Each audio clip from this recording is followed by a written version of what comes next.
Саламатсыздарбы дагы бир ирет. Анда сабакты улантабыз. Бүгүн сиздер менен ыктымалдуулук теориясы жөнүндө сөз кылмакчыбыз. Жана ыктымалдуулук теориясы кантип чыгарылат? Ыктымалдуулук же болбосо вероятность деп коет. Болот жана болбойт. Мисалы окуялар же болот же болбосо болбой тургандыгы жөнүндө түшүнүктү бизге ыктымалдуулук теориясы берет. Мисалы монетаны ырытканда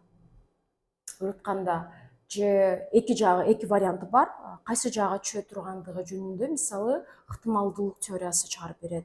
Же болбосо бүгүн кар жайт, жаабайт, жамгыр жайт, жаабайт, ушундай сыяктуу. Лотерея ойногондо ушул сан түшөт, түшпөйт, ар кандай эсептерди ыктымалдуулук теориясы менен чыгарабыз. Ыктымалдуулук теориясы демек бир окуялардын чексиз боло турганы же болбосо болбой тургандыгы жөнүндө маалыматтарды бизге ыктымалдуулук теориясы берет. Ал эми статистика болсо бул болуп өткөн окуяларды анализ жүргүзүү, айырмасы ошондо. Так, ыктымалдуулук теориясы, ыктымалдуулук теориясы. Теория вероятности деп аталат. Бул сабактар кеңири университетте өтүлөт, бирок бизге орто керектүүсүн карайбыз, хорошо? Так, бизде П тамгасы менен берилет. П бул как раз ошол латын тамгасы ыктымалдуулук теориясын көрсөтөт. Ыктымалдуулук П тамгасы менен жазылат. Сөзсүз түрдө ал 0дон чоң же барабар жана 1ден кичине же барабар аралыгында жатат. 0 деген болбойт деген сөз, 1 деген болот деген сөз. 0% анан 100% деп түшүнсөк болот. Так, П кандай? П тамгасы кандай? П өзү формуласы мындай төмөнкүдөй. М бөлүнгөн N.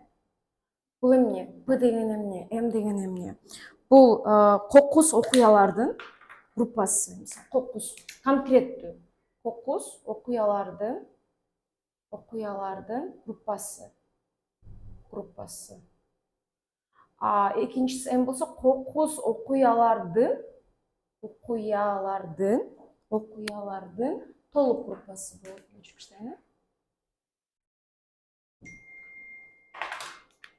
Окуялардын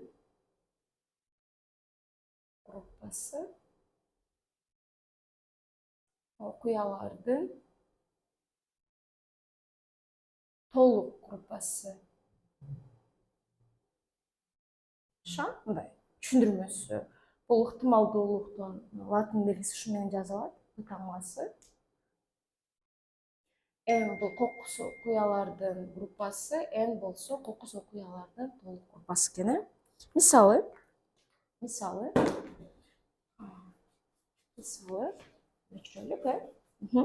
биринчи мисалы жогоруда кутучада, кандайдыр бир кутуча бар экен. Кутучада мисалы эмне бар экен? 4 кызыл дейт. Кызылдан 4 экен. Кызыл 4. Оюнчук бар экен.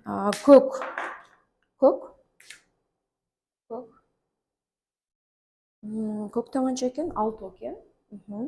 Жана жашыл дейт. Жашылдан 10 бар экен. Жашыл.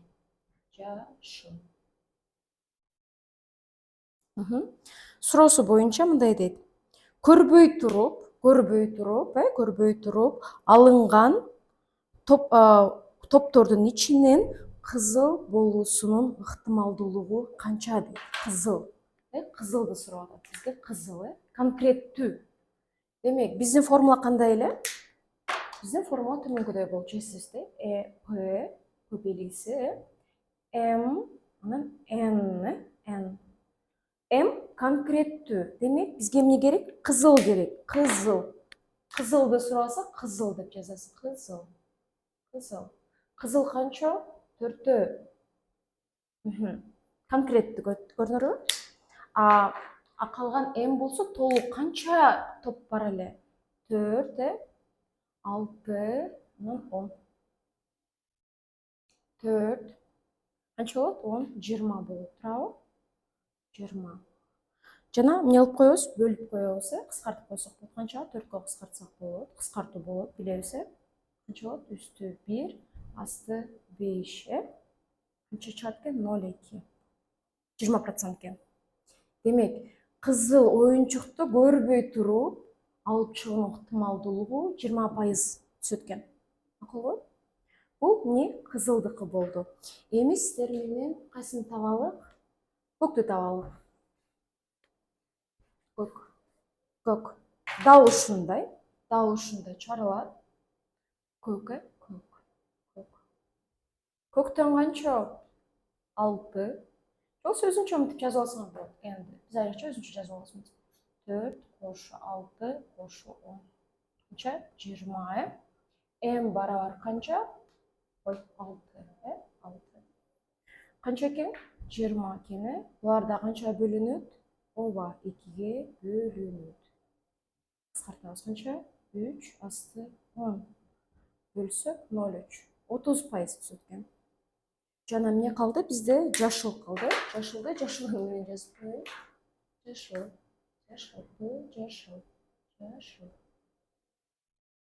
Канча жашыл? 10. Канча М бизде? 20 оюнчук. Кыскартабыз. Канча экен?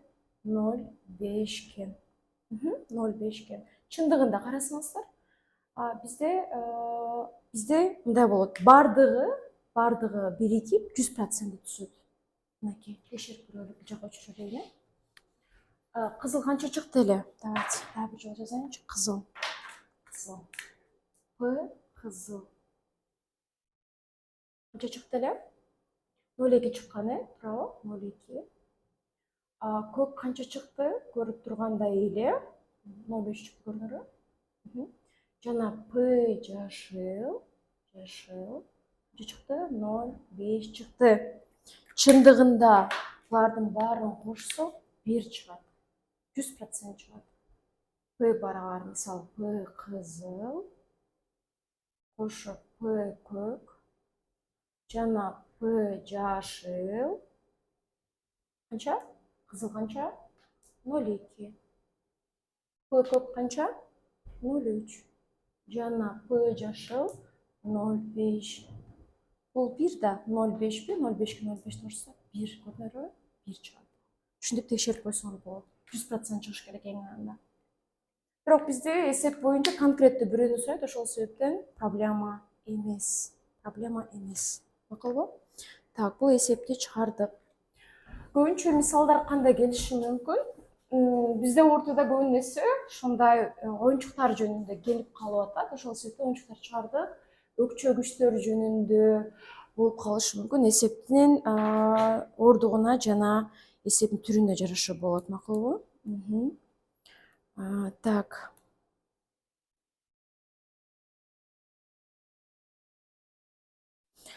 Суроо мындай экен. Кийинки суроо, мындай башкача суроонун бирөөсүн берип көрөйүн. Мындай дейт. Эгерде Айназик Берметтин телефон номеринин эң биринчи бир цифрасын, эң биринчи же болбосо эң акыркы дей берели, эң акыркы бир цифрасын унутуп калса, анда аны божомолдоп чалса, анда Айназик Берметтин номерине түшөрүнүн ыктымалдуулугу кандай? Айназик, Бермет, Арген, Айназик, ар кандай случай болот го. Мисалы, кезде биз номерин айтат, биз унутуп калабыз, унутуп калышыбыз мүмкүн. Ошол учурда кантип табылат экен? Биз кандай кылабыз? Кандайдыр бир номер болот турабы? Мисалы, кандайдыр бир номер, мисалы, эмне дейин? Рандомно бир номер жазайын. 0555 болсун, мисалы, 39 73 анан 40 деп бирдеке деп айтты, 40 бир нерсе деп айтты, укпай калдык акыркысын, X. Таппай калдык, билбейбиз ал кимдин номери экенин. Бирок табышыбыз керек, эмне чалышыбыз керек да? Канча жолу чалабыз? 10 жолу чалабыз, кантип чалабыз? 10 жолу кантип чалабыз? Же 0 болот, же 1 болот, же 2 болот, 3 болот, 4 болот, же 5 болот, же 6 болот, же 7 болот, же 8 болот, же 9 болот, Канча болду? 10. Қанша цифра бар, демек қанша цифра қоя алабыз деген сөзге қанша цифра бар. Цифра деген бізде не? Цифра деген сөз бізде санариб, санариб. Сандардың арибі қанша цифра бар бізде математикада?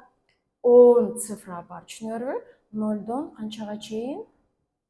9-ға чейін. Мақұл бұл? 9-ға чейін.